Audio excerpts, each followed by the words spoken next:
ওফো, অনেকদিন ধরে আর বন্ধু বান্ধবের কল দিয়ে খাইতাছি না। এটাতে কোনায় গেছে, ব্যক্তি মানে হারাই গেছে, ফোনও ধরে না। ইটাতে কইতাম, ওহো, আর সময় হলে না অনেক নিদ।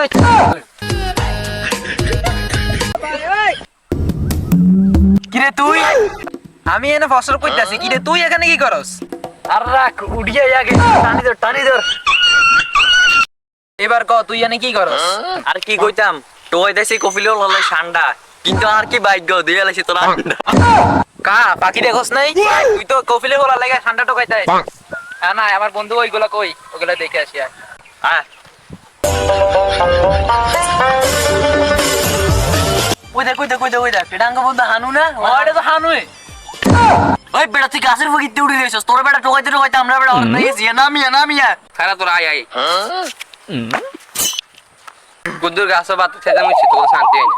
আরে হাইনে, তোর কথা বিশেষ হয় না, তুই বুঝি উঠেও দিয়ে না বাতাস খাইতে উঠস। তোর গালবেটার বসাম ক, তুই কিলে উঠছস ক। আর গার্লফ্রেন্ড কে কত স্যার, আর যদি কপিলের সামনে ছাড়ি তাই কুটিপতি দিন, পরে কুটিপতির মাইয়া আর কিছু করবো।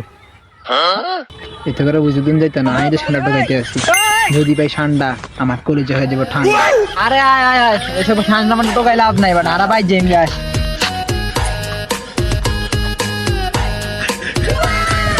যে ঠান্ডা ব্যাগে ঢোকা রে, পাইছি রে পাইছি। আজকে কপিলে ফোলারে দিয়ে